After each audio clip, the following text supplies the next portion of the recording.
దేవుని నామమునకు మహిమ కలుగును గాక. ప్రభువైన యేసుక్రీస్తు వారి ప్రశస్తమైన నామంలో మీ అందరికీ శుభాభివందనములు తెలియజేస్తున్నాను. ప్రభు తన మహాకృపచేత మనందరినీ సజీవ లెక్కలో ఉంచి ఇటు కార్యక్రమాలు చూడడానికి మనకి ఇచ్చినటువంటి ఆ భాగ్యమును బట్టి దేవాతి దేవునికి వందనాలు చెల్లిస్తున్నాము. ఇప్పటి వరకు మనం బైబిల్లోని అనేక మంది స్త్రీల గురించి ధ్యానించినాం. ఈరోజు మరి ఒక ప్రాముఖ్యమైన స్త్రీ గురించి మనం ధ్యానింపబద్దులై ఉన్నాం. ప్రియమైన వాళ్ళారా, బైబిల్లోని ఒక్కొక్క స్త్రీ మనకు ఒక్కొక్క జీవిత సత్యాలను మన ముందుంచుతూ ఉన్నది. మనకు రోల్ మోడల్స్గా వారు మన ముందు పరిశుద్ధ గ్రంథంలో లిఖించబడి ఉన్నారు.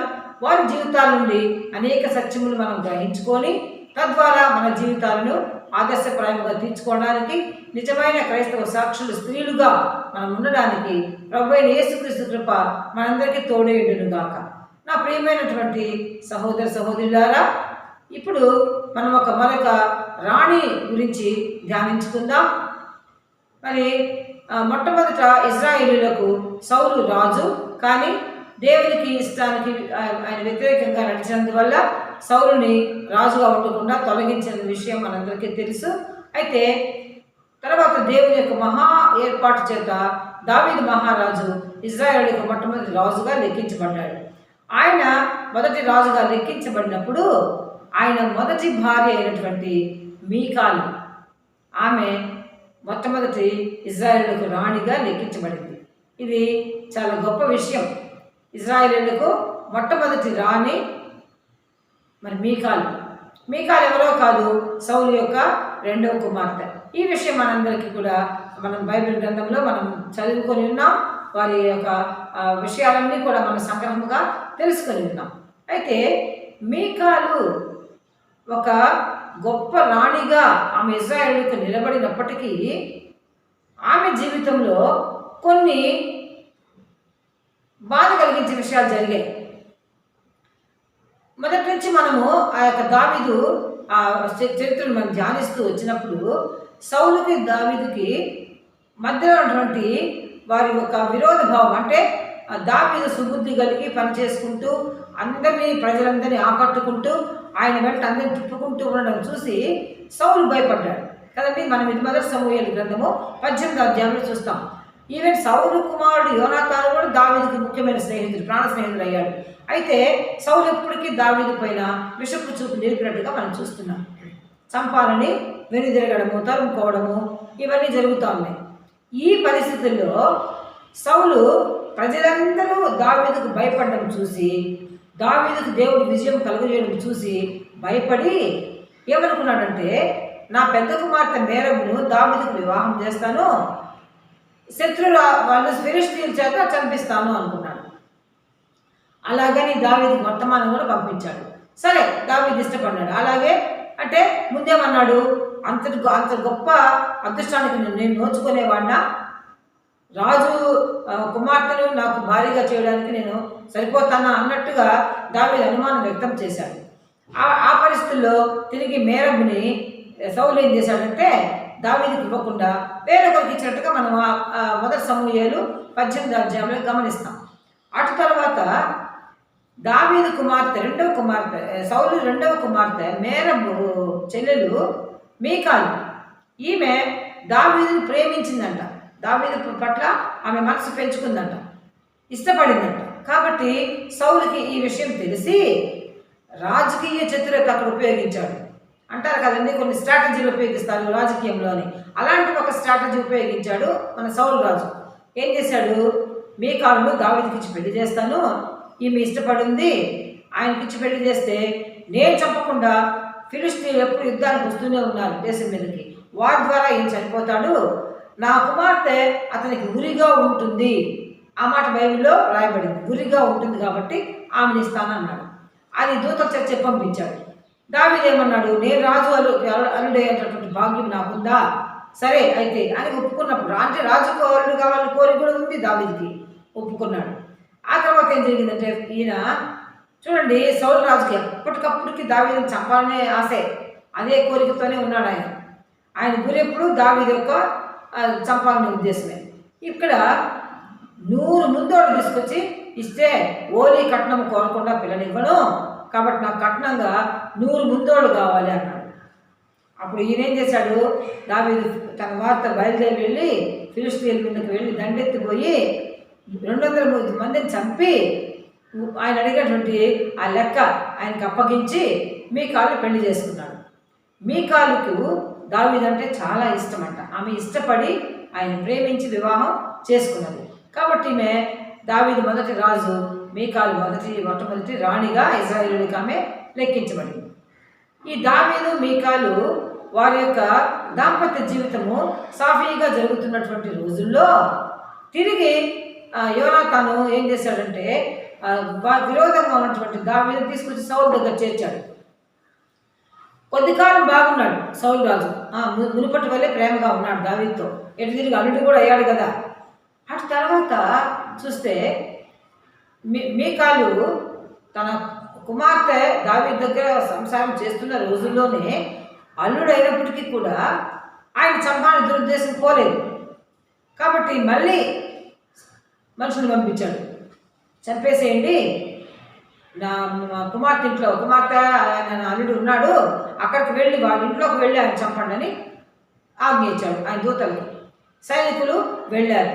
ఈ వర్తమానము మీకాలుకు తెలిసింది. మీకాలు ఏం చేసిందంటే తన భర్త యొక్క ప్రాణం కాపాడుకోవడం కోసం గృహదేవత బొమ్మని ఆ మంచం మీద పెట్టి మేకబొచ్చు తల దగ్గర పెట్టి మనిషిలాగా అక్కడ ఒక మనిషిలాగా రూపం ఏర్పాటు చేసి దానిపైన ఎదురు పుట్ట గప్పు పెట్టి ఉంటుంది. ఈయన ఏం చేసింది, దావీదుని కిటికీ గుండా దించి పంపించేసింది. మీకాల జీవితంలో 2 కిటికీ సన్నివేశాలు చూస్తామండి మనము. ఇది ఒక విచిత్రమైనటువంటి విషయం. విండో సీన్స్ 2 ఉన్నాయి మీకాల జీవితంలో. మొట్టమొదటిది దావీదుని కిటికీలోంచి దింపి అవతల పక్కకు పంపించేసింది. వచ్చారు శత్రువులు, వచ్చారు సైనికులు, వచ్చారు, అక్కడ చూశారు, వెళ్ళి చెప్పారు సౌలుతో, అక్కడ దావీదు లేడు, మేము చంపడానికి వెళ్తే నీ కుమార్తె ఈ విధంగా చేసింది అంటే. అప్పుడు సౌలు వచ్చాడు, కుమార్తెను అడిగాడు, ఏమి నా శత్రువుకి ఇంత సహాయం చేస్తావా నువ్వు, నేను తండ్రిని కదా, నాకు కదా నువ్వు సహాయం చేయాలన్నట్టుగా అడిగినప్పుడు మీకాలు చెప్పింది, నన్ను చంపేస్తానన్నాడు, నా ప్రాణం ఎందుకు తీసుకోవాలి, నువ్వు చదవకుండా నన్ను తప్పించాలని అన్నాడు కాబట్టి నేను తప్పించేస్తానని చాకచక్యంగా సమాధానం చెప్పింది. ఇటు తండ్రికి నొప్పి తగలకుండా, ఇటు భర్తకు నొప్పి తగలకుండా అలా చాకచక్యంగా సమాధానం చెప్పింది మన మీకాలు. చాలా తెలివైంది, యుక్తి కలిగింది, బాగా మంచి ఉపాయంతో ఆయన కిటికీలో నుంచి గుండా దించి కిందకి పంపించేసింది. అటు తర్వాత దావీదు అక్కడి నుంచి తప్పించుకొని వెళ్ళిపోవడం, ఆ గుహలో చేరడము, అందరినీ కలుసుకోవడం, ఇవన్నీ పాపం మీకాలు తండ్రి ఇంట్లో ఉన్నప్పుడే, అక్కడ ఉన్నప్పుడే జరిగినాయి. ఆ సీజన్లో ఏం చేశాడంటే మన సౌలు దావీదు వెళ్ళిపోయిన తర్వాత ఈమెను మళ్ళీ పల్తీయేలు ఒక వ్యక్తికి ఇచ్చి వివాహం చేశాడు, వెళ్ళి పంపించేశాడు. ఇది అట్లా తిరిగి దావీదు మళ్ళీ అంతా తప్పించుకొని అంత బాధలు పడి పాపం తిరిగి వచ్చిన తర్వాత సౌలు కుమారుడిని ఇష్బోషెతు, సౌలు యొక్క సైన్యాధిపతి అబ్నేరు, వాళ్ళిద్దరికి ఒక చిన్న క్లాష్ వచ్చింది. ఈ చరిత్ర అంతా మనం ఎందుకు తెలుసుకోవాలంటే మీకాల్ జీవితంలో జరిగినటువంటి 2 కిటికీ సన్నివేశాల కొరకు. అబ్నేరు సౌలు సైన్యాధిపతి. ఆ సైన్యాధిపతి ఏం చేశాడంటే సౌలు ఉపపత్రైన రిస్పాతో పరిచయం పెంచుకున్నాడని సౌలు కుమారుడు అపనింద వేశాడు. అబ్నేరుని పిలిచి అడిగాడు, ఏమి నువ్వు ఇట్లా పనిచేసావు, ఒక స్త్రీ, ఆ స్త్రీ విషయం రిస్పా విషయం ఎత్తి మాట్లాడినాడు. అప్పుడు అబ్నేరు అన్నాడు, ఒక స్త్రీ గురించి నన్ను ఇంత అవమానంగా నువ్వు అనుమానిస్తావా, నేను సౌలుకి దావీదుకి యుద్ధాలు జరిగినప్పుడు నేను దావీదు పక్షంలో వెళ్ళిపోయి ఆయన్ని సపోర్ట్ చేసి ఉండాల్సింది, నేను అనవసరంగా మీ పక్కకు వచ్చాను, సౌలు రాజు పక్కకు వచ్చాను అని బాధపడి వెళ్ళి దావీదు దగ్గర చేరిపోయాడు. సౌలు కుమారుడిని నిష్పోషిత చేసినటువంటి ఆ అవమానాన్ని భరించలేక అబ్నేరు దావీదు పక్కన పోయి చేరాడు. దావీదు పక్కన చేరడానికి ముందుగా కబురు వెళ్ళింది దావీదు దగ్గరికి. దావీదు ఏమన్నాడు, అయితే నువ్వు వస్తున్నావు సరే నా దగ్గరికి, నేను ప్రేమించి తర్వాత నేను 100 ముందోళ్ళు తీసుకొని వచ్చి కట్నంగా ఇచ్చి వివాహం చేసుకున్నా, మీకాలు తీసుకొచ్చి నా దగ్గరికి వస్తేనే నువ్వు నా దగ్గరికి రా, లేకపోతే లేదని చెప్పాడు అబ్నేరు. అప్పుడు అబ్నేరు వెళ్ళి మీకాలు పిలుచుకొచ్చాడు. మీకాలు పిలుచుకొస్తుంటే పాపము సౌలు రాజు ఎవరినైతే 2వ వివాహము 2వ భర్తగా మీకాలుకి ఇచ్చాడో ఆ పల్తీయేలు వెనుక ఏడ్చుకుంటూ బహూరీము అనే ప్రదేశం దాకా వచ్చాడంటే పాపం. అక్కడ ఏడ్చుకుంటూ వచ్చినప్పుడు ఇక అబ్నేరు విషయం చూడండి, ఆయన సౌలు రాజు ఇచ్చినటువంటి భర్తే కదా మీకాలుకి. ఆయన్ని ఏమనలేడు. ఇటు దావీదు మహారాజు చూస్తే నువ్వు మీకాలు తీసుకొస్తే నా దగ్గరికి రా అన్నాడు. ఈయన అక్కడికి వెళ్ళి చేరడం అవసరం ఎవరికి? అబ్నేరుకి. కాబట్టి ఈ పరిస్థితుల్లో అబ్నేరు ఏం చేశాడంటే వెనక్కి తరిమేసి పంపించేసి ఆ పల్తీయేలు అనే వ్యక్తిని, మీకాలు యొక్క రెండవ భర్తని తిరిగి మీకాలు తీసుకొని వచ్చి ఇక్కడ చేర్చాడు, అంతఃపురం చేర్చాడు. అక్కడి నుంచి తిరిగి దావీదు మీకాలు. అప్పటికి దావీదు చాలామంది భార్యలు, చాలామంది పిల్లలు ఉన్నారు. అయితే ఎప్పటికీ మొదటి రాణి స్థానము మీకాలు. కాబట్టి మీకాల్ని ఆయన అక్కడ తన కోటలో దావీదుపురంలో ఉంచుకున్నాడు. ఈ విధంగా జరిగిన తర్వాత మళ్ళీ ఫిలిష్తీయులతో యుద్ధం జరగడము, ఈయన గెలవడము, మందసాన్ని తీసుకొని రావడం. మందసం తీసుకొచ్చేటప్పుడు మనం ఇదే మళ్ళీ 2 సమూయేలు 6వ అధ్యాయంలో చూస్తాం ఈ విషయాన్ని. ఉజ్జా కాలు జారి ఎట్లా కాలు జారడం, ఈయన మందసాన్ని పట్టుకోవడం, ఆయన అక్కడే దేవుడు మొత్తం ఆయన చనిపోవడం. ఇది జరిగిన తర్వాత దావీదు మహారాజు ఓబేదెదోము ఇంట్లో పెట్టేశాడు 3 నెలలు మందసాన్ని. ఆ ఓబేదెదోము ఇల్లు అంతకంతకు విస్తారంగా వర్ధిల్లిపోయిందంట మందసం ఆయన ఇంట్లో ఉన్నప్పుడు. ఆ సంగతి విన్న దావీదు ఏం చేశాడు? తిరిగి మందసాన్ని తీసుకురావడానికి ఎంతో ఉత్సవంతో, ఎంత పండుగ జాతరలాగా చేసి ఆ యొక్క మందసాన్ని ఓబేదెదోము ఇంట్లో నుంచి దావీదుపురానికి తీసుకొని వస్తూ ఉన్నాడు. దేవుని మందసం అంటే, దేవుడు అంటే దావీదుకి చాలా భక్తి అండి. భక్తి పారవస్యం అని చెప్పాలి. ఒక ట్రాన్స్లోకి వెళ్ళిపోయాడు. ఆ మందసం తీసుకొని వచ్చేటప్పుడు ఆయన శక్తి కొద్దీ ఆడి దేవుడిని స్తుతించి మహిమపరిచి, అంటే తన పై బట్ట జారిపోయి కూడా ఆయన దావీదు గమనించుకోలేదంట. అంత మంచి ఉత్సాహంతో ఆత్మతో నిండుకున్నవాడే ఏంటంటే నా దేవుడి మందసాన్ని తీసుకొస్తున్నాను, నా పురానికి దావీదు పురానికి తీసుకెళ్తున్నాను అని ఒక గొప్ప ఉత్సాహంతో తీసుకొని వస్తూ ఉన్నాడు. మళ్ళీ ఈమె జీవితంలో రెండో కిటికీ అండి. ఇక్కడ కిటికీలో చూసిందంట మీకాలు. మొట్టమొదటిసారి కిటికీలో భర్తను దించి పంపించేసింది. రెండోసారి మళ్ళీ కిటికీ వచ్చిందండి ఈమెకి.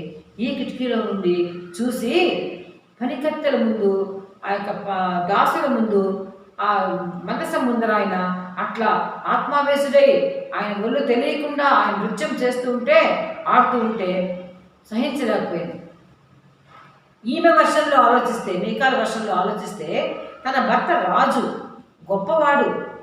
అటువంటి ఒక రాజు ఆ ఆడవాళ్ళ ముందు, ఆ పనికత్తెల ముందు, దాసి జనం ముందు ఆయన నృత్యం చేసుకుంటూ తన ఒళ్ళంతా కదిలిస్తూ పైబట్ట జారిపోవడం కూడా తెలుసుకోకుండా ఆయన ఆవేశంగా ఆయన నాట్యమాడుతూ వస్తూ చూడడము ఈమెకి బాగా అనిపించలేదు.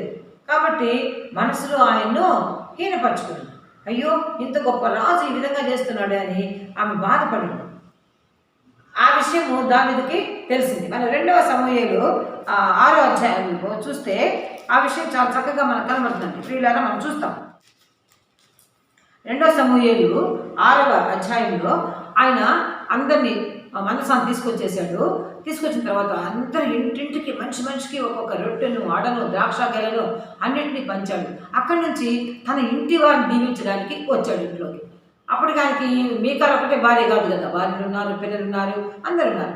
వచ్చి అక్కడ చూసినప్పుడు ఆమె అంటుంది, మీకాలు ఎదుర్కొని దానికి వచ్చింది దావీదు వచ్చి, హీనస్థితి గల పనికత్తెలు చూచుచుండగా వెడ్డుడొకడు తన బట్టలు విప్పివేసినట్టుగా ఇశ్రాయేలుకు రాజు అయిన నీవు నేను బట్టలు తీసివేసి ఎంత ఘనంగా కనబడితివి అని అపహాస్యం చేసిందంట. అది ఆ మాట అపహాస్యం అని రాయబడింది బైబిల్లో. అప్పుడు దావీదు అన్నాడు, నీ తండ్రిని అతని సంతతిని విసర్జించి ఇశ్రాయేలీయులను తన జనుల మీద నన్ను అధిపతిగా నిర్ణయించుటకై నన్ను ఏర్పరచుకొనిన యెహోవా సన్నిధిని నేను అలాగూ చేసేదిని, యెహోవా సన్నిధిని నేను ఆట ఆడితిని. ఇంతకంటే మరి ఎక్కువగా నేను తృణీకరింపబడి నా దృష్టికి నేను అల్పుడనై నీవు చెప్పిన పనికెత్తల దృష్టికి ఘనుడు నవ్వుతాను అని మీకాలతో అన్నాడు. ఎంత మంచి మాట అన్నాడండి. నా తండ్రి ఎదుట నేను ఆడాను, నా తండ్రి ఎదుట నేను పాడాను. ఆయన కదా నాకు ఇంకెవరు సుప్రీం లేరు. ఒకవేళ సౌలు రాజు నీకు తండ్రి అవ్వచ్చు, ఇంకా ఈ రాజ్యం నీకు గొప్పవచ్చు, నాకు కాదు. పనికత్తెల ముందు నేను ఘనహీనుడు కాలేదు, వాళ్ళ ముందు నేను ఘనంగానే కనబడ్డాను. ఎందుకంటే నా తండ్రిని నేను అంత ఘనపరిచాను, నా దేవుడిని అంత హెచ్చించాను అనే మాటలు మాట్లాడి చెప్పి అప్పుడు ఏమన్నాడంట, నేను ఆయన ఎదుట నేను పనికత్తెల దృష్టికి ఘనుడు నగుదును అని మీకాలతో చెప్పాడు. మరణం వరకు ఇక్కడ రాసిందండి 2 సమూయేలు 6:22లో మరణం వరకు సౌలు కుమార్తె మీకాలు పిల్లలను కనకై ఉండెను. ఆయన అపహసించిన దానివల్ల, ఆయన్ని విరోధించిన దానివల్ల, ఆయన చిన్నతనంగా మనసులో ఊహించుకున్న దానివల్ల దేవుడు ఆమె గర్భాన్ని మూసివేశాడు. కొందరు ఏమంటారంటే, చరిత్రకారులు ఏమంటారంటే, మీకాలు ఒక బిడ్డని కంటూ ప్రసవంలో చనిపోయింది కాబట్టి మరణం వరకు పిల్లలు కనలేదనే మాట కొంతమంది రాస్తే, మరికొంతమంది ఏమి రాస్తున్నారంటే, దావీదు ఆ రోజు నుండి ఆమెను వదిలేశాడు, అంటే ఆమె దగ్గరికి రాలేదు, ఆమెతో సంసారం చేయలేదు కాబట్టి ఆమె మరణం వరకు పిల్లలు కనలేదని కొందరు అంటారు. కానీ ఎవరో చరిత్రకార అభిప్రాయం కాదు. కానీ మనం పరిశుద్ధ గ్రంథంలో చూస్తే మరణం వరకు ఆమె పిల్లలు కన్నది మీకాలు గొడ్రాలుగా మిగిలిపోయింది, పిల్లలు లేని స్త్రీగా మిగిలిపోయింది. ఇక్కడ చూస్తే అండి 2 సార్లు ఈమె జీవితంలో కిటికీ అనే మాట వాడబడింది. మొదటిసారి ఆమె భర్తను దించింది, రెండోసారి భర్తను చూసి అపహాసం చేసింది, మనసులో భర్తను హీనపరిచింది. మీకాలు చాలా ప్రేమించి ఇష్టపడి మరి తన తండ్రికి తన అభిప్రాయం చెప్పి ఎంతో ధైర్యంగా ముందడుగు వేసి దావీదు వివాహం చేసుకున్నది. కానీ వివాహం చేసుకుని మొట్టమొదటిసారి అయితే దావీదు రక్షించింది, తన ప్రాణం రక్షించింది. తన ప్రాణం రక్షించిందనే కృతజ్ఞతతో, తనను ప్రేమించి పెళ్లి చేసుకుందనే కృతజ్ఞతతో దావీదు తిరిగి ఆమెను వేరే వారికి ఇచ్చి పెళ్లి చేసినప్పటికీ సౌలు రాజు ఆమె తిరిగి తన రాజ్యానికి రప్పించుకున్నాడు, తన భార్యలో ఒక భార్యగా ఉంచుకున్నాడు. అయితే రెండవసారి ఆమె కిటికీ సన్నివేశం ఏం చేసిందంటే ఆమెను చాలా పాతాళాలను తొక్కివేసింది. రెండోసారి ఆ కిటికీలో నుంచి చూచి ఆయన్ని హీనముగా మనసులో ఊహించుకున్న దానివల్ల ఆ యొక్క ఆమె మనసులో ఏముందో అది బయటకు చెప్పింది. అందువల్ల దావీదు ఆమెను తృణీకరించాడు. అప్పటి నుంచి దావీదు ఆమెతోటి ఆమెను సంసార జీవితానికి వెళ్ళలేదు. కాబట్టి ఆ మరణం వరకు ఆమె పిల్లల్ని కనకుండా ఉంది. ప్రియమైన వాళ్ళారా, మీకాలు యొక్క జీవితం నుండి మనం ఏం నేర్చుకుంటున్నాం?